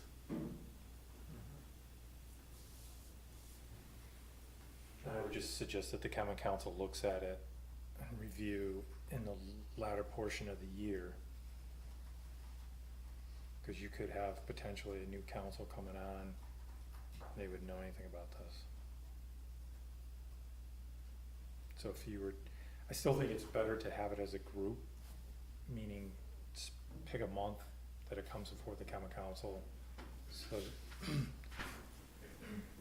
then you can get through the vetting. Because to Scott's point, if we're opening Pandora's box, then I wouldn't want to move someone forward and then reap the benefit of everybody going, what were you thinking of, kind of thing. So I would like So to reviewing them like once a year. Yeah, I think the nomination should be in by the, whatever we decide in the fall. And that way you've got all year to kind of get with your ward members and say, hey, Bob is up for nomination, what are you thinking? Because if we do, to your point, Mark, if we do reduce this down to one per ward per year, then, you know, you might have the potential of having obviously more than that one, so you really want to vet it. Right. And to that point, if it's gonna be that we're gonna be looking at it as council members representing our wards, we should have that reflected in the application procedure, that they should, at some point, they should bring this information to the council member of that particular ward for discussion. I mean, you know, maybe it's even kind of helping them understand what the qualifications or what the rationale or whatever is behind it. So I think the biggest issue, sorry. Well, then it goes back to number 6, the way it originally was. I erased it, of course. That it's, I think it was in 6 that it talked about, That it's council member and mayor. It's they're proposing to honorary. My suggestion is that in the application, that they review the application, that the applicant review the application and the person with the person from that ward, so that the ward representative is aware of the potential applications that are coming in. To Len's point, you can begin to have a discussion within that ward, should there be more than just one. I think, am I making that point, Len? Is that? Yeah, I think you potentially could have more than one, and you'd really want to make sure that you put the right one forward. As if we do the one. I think that's the big question still, is how many, and. I kind of like the idea of one. I like the idea of one also, because it kind of trims it down and really makes it truly honorary. Right. One per year. One per year. per ward. Per ward.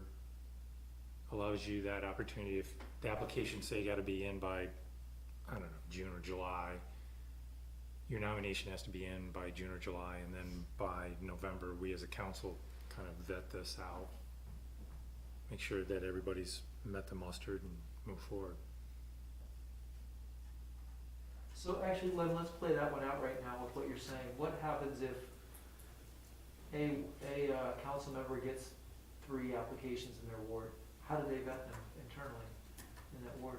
Yeah, that's why I kept looking to Scott on my right, is that, I'm thinking that we all have community members that are continually reaching out to us, and if you don't know that individual, they probably do. And so maybe internally within the ward, you create your own little committee to look at it and vet it and make that decision of which one out of the three gets that honorary position. Hold a ward meeting. Yeah. Yes, I was gonna say, we hold board meetings and, you know, just have to get, the council person have to get real good at making sure that the ward meeting's announced, so, and get as many people as they can. Mhm. Try to get email addresses as you're out. Do you feel like that puts a council member into potentially, very difficult situation? I think either way, this is gonna put the council member in any, it's kind of like, Well, I think, that's why I was saying I'm not really sure it's, but we also want, whenever this is done in the city, we want it to be something the entire city is proud of. right. I don't think, I'm worried that if we get into too much decision-making within a ward and too much responsibility within a ward, like if we get into like it's gotta go through a subcommittee within the ward, it becomes too much of a, I wouldn't want it to become like a ward competition, I guess, is the only way I would know how to put it. I would want it to be something that the entire council comes together and says, you know what? This person here in this name change for this person, I think is absolutely appropriate and something that we all in Oneonta can be proud of. I certainly wouldn't want it to be that, you know, every year we're changing 8 street names or 8 partial street names. I think it would really water it down and get to be a little ridiculous after a while. What was wrong with the process that we just went through where they came in front of us and then we kind of looked at it and we took our time with it. We didn't jump all over it. We went back to the group with some concerns and questions and. Well, I would want everything that they did to be on paper for us. So we have all the criteria to look through, like, all 1 through 5 that's listed here.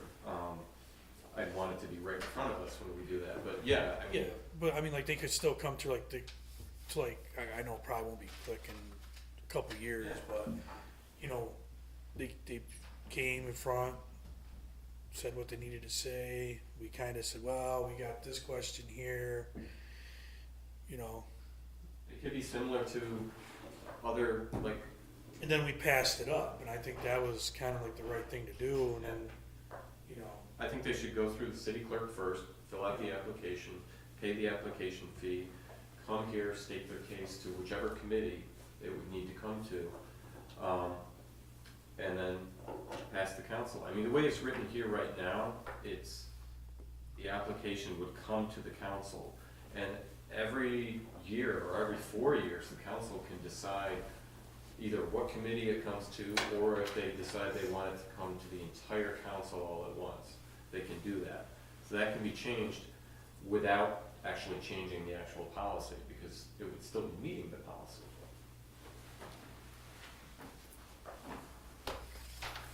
There seems to be value in that from the standpoint it takes council members out of that kind of crosshair of making those decisions or making those decisions internally and makes it a kind of vetted by, 8/9 people, starting with the city clerk to make sure the application is complete. Seems to be a better way of kind of making those types of decisions, especially in a case of maybe you don't even know who the people are. But we could, if we're gonna do it once a year, you can invite everybody that's filled out an application. You're still gonna have multiple applications to look at.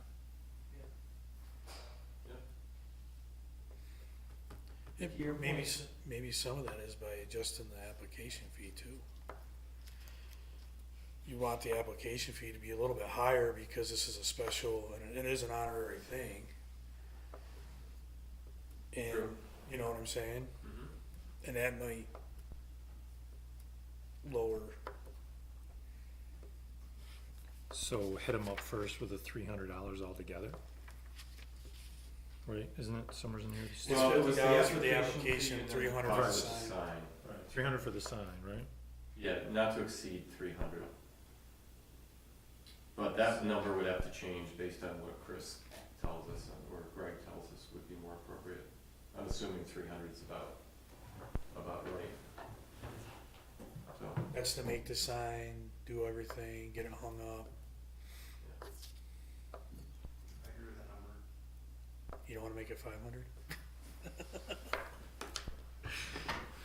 I don't know if we would be limited with what we could put in as an application fee.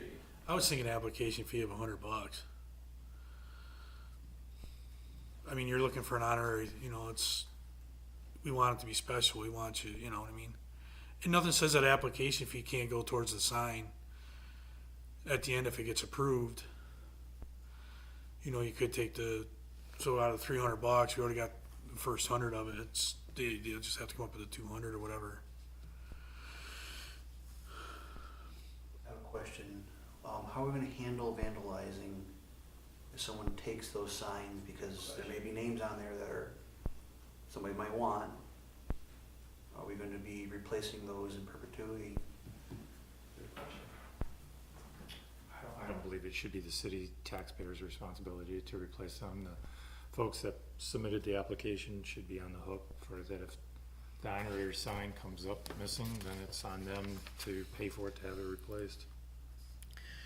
Can I kind of ask a question that maybe you know, maybe Greg knows, dealing with DOT? What does the DOT do when something like that happens? It's had to happen to them. I don't know about stolen or vandalized. I can tell you as far as motor vehicle accidents, we come up with a cost estimate, we submit the claim to the insurance company, and they reimburse us for it. I mean, now if a street name sign or any city installed sign goes missing, we find out about it, we replace it at our cost, obviously. It's a city sign. So do we need to check with our insurance adjuster to see if they would cover honorary signs, or do we know I that? think that's gonna be, we're close to the deductible or something like that. So you're, There are signs in the city we are constantly replacing. Yeah, High Street and Jaeger are constantly being replaced. High Street, really? Well, yeah, well, think of, Jägermeister, Oh, gee, it was spelled differently. Come on, Mark. It was spelled differently, oh my gosh.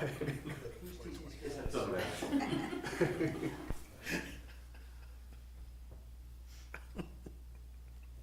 Okay, I'm like frantically writing down notes here to try to put in some changes. I'm not even pretend to know that to say that I'm gonna get this all right. but I would also like to just raise I would like to see it being someone that's eligible that is living, that's with us. Well, it's in here, but it would have to be unanimous. Yeah, that's right. Do we wanna change that from unanimous? Yeah. yeah, I would think so. I think there's gonna be some opportunity for people that have done very well by the city of Oneonta, and it'd be nice to have that little bit of a sign up there recognizing their achievements or their contributions Before they're not even aware that happened. before they never see it. Okay, Thanks for thinking of me, man. Just never vote. criteria for approval, the honoree must be a natural person. I'm assuming that means not you can't have like Donald Duck away, is what this is meant to be. Mickey Mouse Boulevard? So, alright, I'm gonna remove everything after that. It's Monday, Greg, I'm sorry.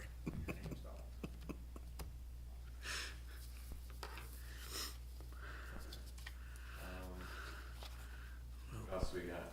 So Dave, are you thinking just putting the honoree must be a natural person moved up into number 1 and striking all of 2? Yeah, sure, that could be added. Right. That would make it easy. I'm not doing this right now though, so let me put my notes in here. So it seems like the last piece we have hanging, if you wanna get it all out of the way tonight, is at least the idea is, are we talking about a road or a block? Or several blocks? Well, Chris, Could that be Greg, But actually, what's easier for you? I mean, if we're gonna go like a block, do you see any issues? If you're gonna, no matter what length, how many signs? Right. Say maximum $300, that's like one sign. Right. But if you need multiple signs, then how frequently do you put the signs? So can it be like one name up and like say one name up north, one name back down So south? one name at the start of the road and Street name signs are on one corner of an intersection typically. It Right. could be the wrong corner of the intersection. So, Right. you know, if you're talking Elm Street this way and Cedar Street that way, you've got Elm and Cedar are on the street name sign now. I don't know, you got Cedar Street Oh, on I one see what side you and Cedar on mean. the other side, two different Yep, names, like yep. that, you could put it in both of them. And you're still back to the same issue with the ward maps changing. One side of Chestnut Street's one ward, one side's only if we contain it to wards, if we open it up, then we don't have that problem. If they're members of the community, then we don't have the problem with wards, other than trying to figure out where we're gonna designate what road for that person, Right. and what stretch of road, right? But it does raise the question of, Do 2 signs per, at either end of the block.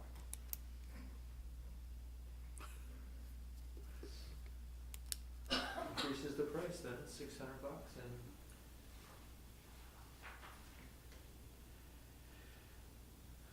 I mean, cause like Chestnut Street, Main Street, River Street, they're all long streets, so if you're gonna name the whole street, you're gonna need more than one sign. Right. $300 is not gonna cover just one sign. or just the start of the road, end of the road. Craig, you grinned there, was that, felt like that? I'm just saying, I mean, you can have a banner instead of a sign in the middle. And then we're gonna have banners on certain streets throughout the city that have other names on them that are hometown heroes now. That might get confusing. I think it was just Those are banners. gonna be on the utility poles, right? Right, so if you had a banner with the end street. So maybe the easy thing is just one sign on a designated section of the road closest to this person's house, business, whatever it is. So then you're talking a street and you're talking a street sign and a pole. No, no, no, no, no, No. no, on the street sign closest to that person's home, or business, or whatever, and be done with it, Just one sign. one sign. One sign. Keep it simple. This is what they do with Lettuce Highway and Foster Highway right now. There's only one sign. And then just say no closer than 2 blocks, whatever that number is, we're gonna decide spacing between them. Meaning you'd have to have at least 2 blocks before you see another honorary sign. Wait a second. I'm rereading this now.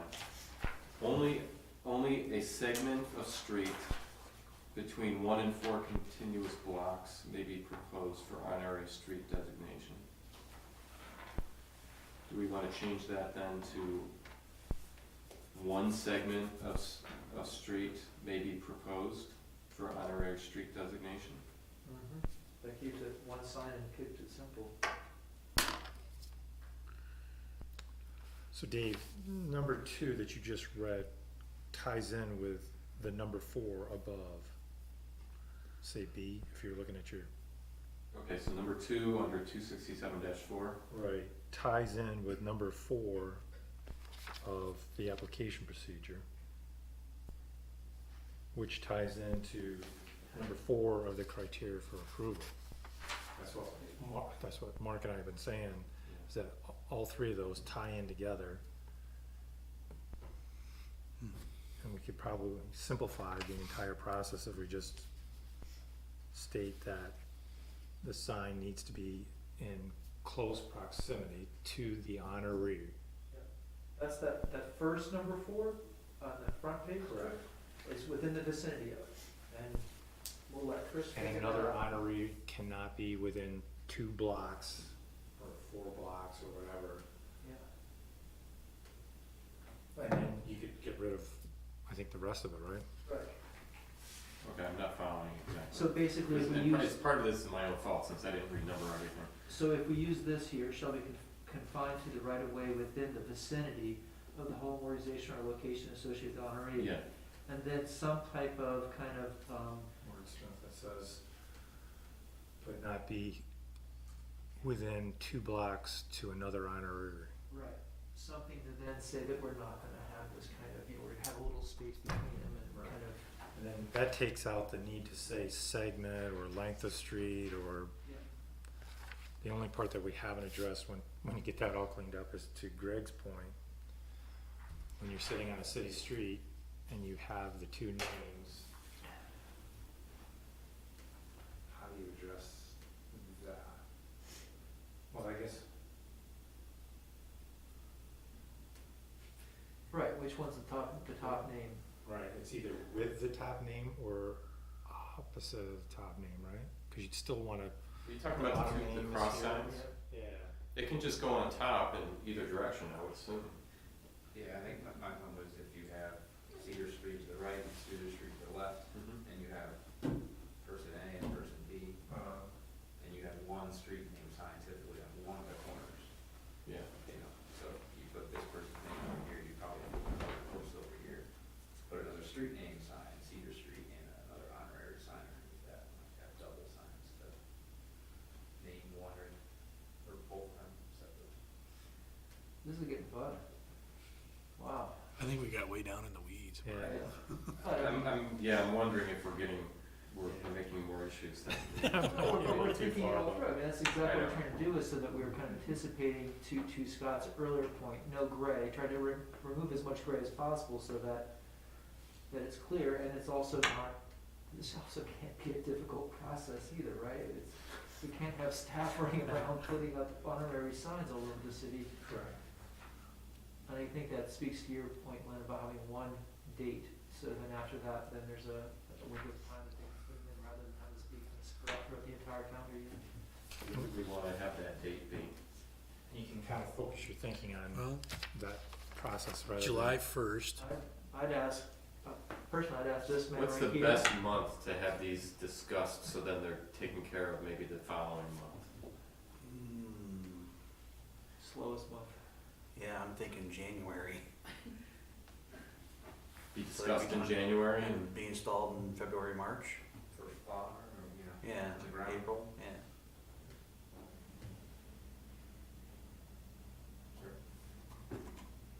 And if you're gonna, are you talking about limiting it to not designated by ward, but just an overall?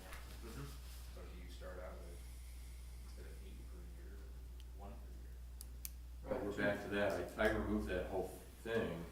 Right, well, do we wanna have a total cap on this, is what it is, so if we use Len's method of everything comes in at, let's just say January first, we use that, and we cap it at 8 or 10 or 4, whatever we want to do, then that would certainly allow us to kind of have a little bit more kind of control over it.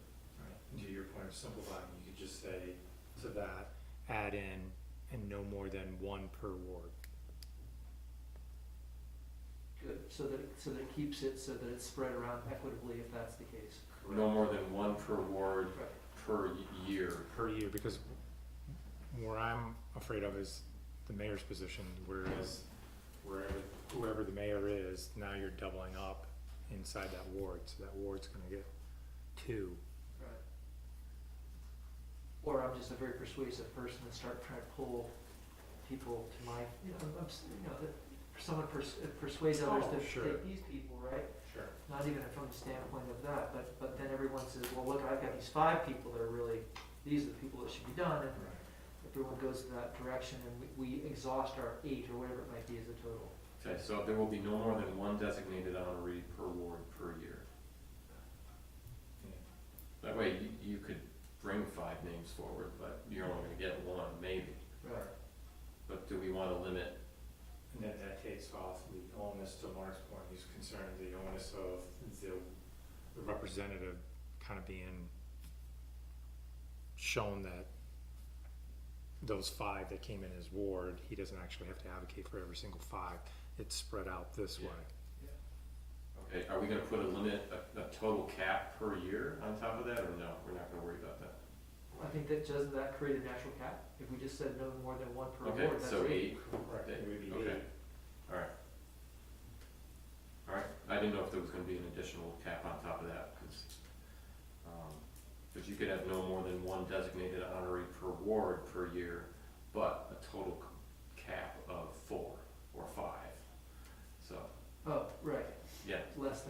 saying. Right. There's an argument for that as well. One per ward per year, then your ward could get 5, 6, 7, 8 nominees, but But Dave's point was, do we wanna cap it at 4? for the council. As an example. So let's say you could have a cap of 4, but then we still have it in here that you can't have like, the 7th ward get all 4. They can only get 1 potentially. Or do we wanna just leave it as is? I would only leave it as one? 8, and if it becomes an issue, then we can reduce it. Is it? Okay. Because either we don't know if we're opening Pandora's box yet. Right. We don't. The box is. Well, I think Scott's right, we should address the monetary, because I think that will, Do we wanna change that to 100? And then, or more, or Zig may have something to say. and then.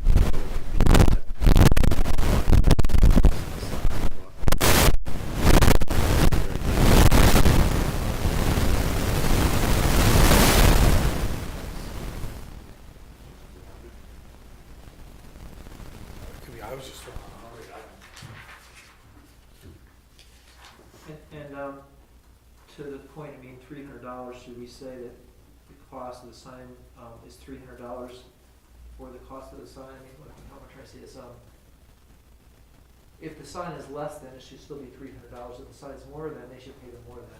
So it should be the cost of the sign and/or, How much is the sign gonna cost the city to make? We just did a quote for a motor vehicle accident for a no parking sign, it was $150 with the pole, That's with pole. with pole. Okay, but, and we're making the sign. We're making the signs. alright, so we'll be fine with that then. Yeah, so not to exceed $300. Alright. And then as we're talking about the cost of signs, it should be in there that it's not the city's responsibility to replace a sign if vandalized or defaced. It'll be the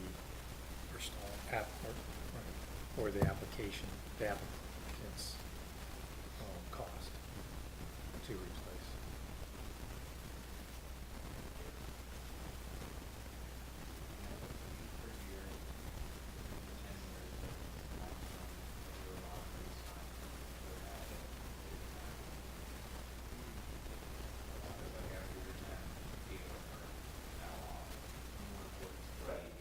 Right. But as you say, that 80 sounds like an awful lot. How many city streets do we have though? The track, how long they've been up, and then 8 years. I really think though, if, it's gonna be up to the common council to do their due diligence to not give these out every single year and have like 8 every single year. I think I love Oneonta, I think the people here are great, but I don't think we have tons of people that this would really, necessarily fit. I think it's really supposed to be people that are above and beyond, Call of Duty, I guess you could say, that would deserve something like this. One per year. I don't think it's one really big.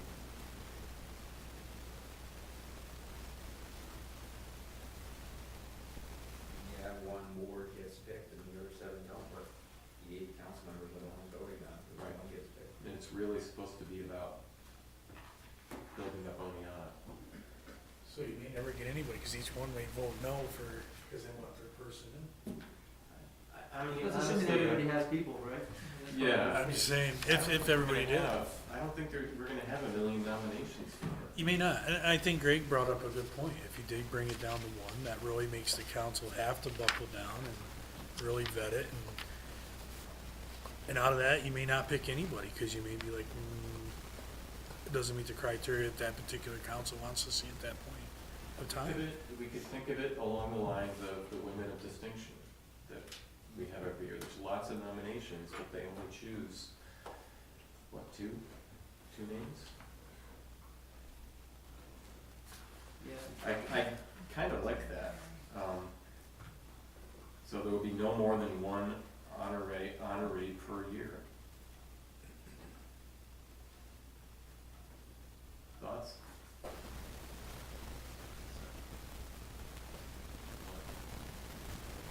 Seems a little.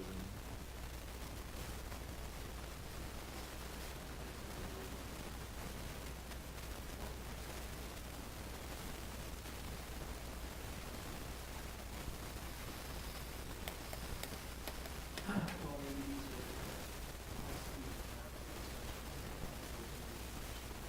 This word something, I think we're pretty close on this. I think we agree upon the principles and idea. I haven't put it all together, so Well, you might not wanna say that. Conceptually, we're close, right? I think we're close. There's a couple of pieces that, I think we worked through the street issue, the length of the street issue, we kind of, vicinity of is really, Chris and his folks kind of figure that out, what's the vicinity of, and where the best place to put that sign, and it just comes down to number. Okay. I think what I'll do is I will put together what we have, send it out to you guys to make corrections that are needed. And, then we'll get something, and then bring it back next month.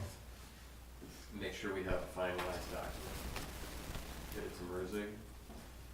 I think the group's already stated that they're in no real hurry, so I think that would be fine. Or if we do it through email, through what we think is a final product, I can send it to Dave Merzig for him to spruce it up, and then we can bring it back to the committee.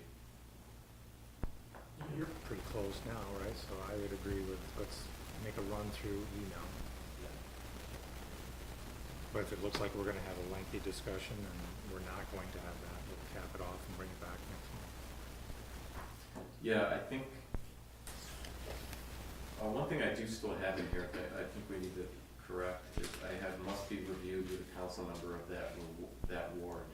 I think we just eliminated the need for that. And if it's council-wide.